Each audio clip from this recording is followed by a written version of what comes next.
couple options for this.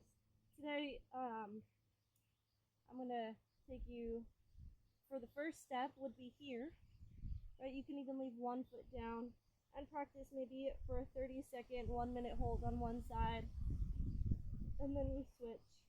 Or maybe it's even less, maybe it's 5 seconds and 5 seconds, and you're simply rotating here. Maybe you can hold both knees sort of at that 90-degree angle.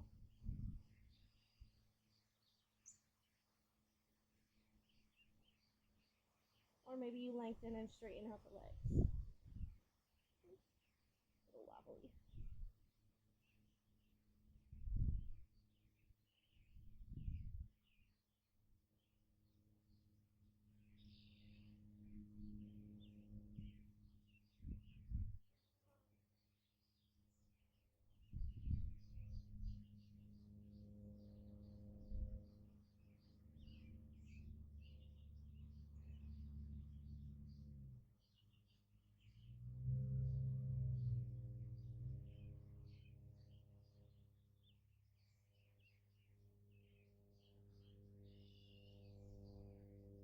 Beautiful.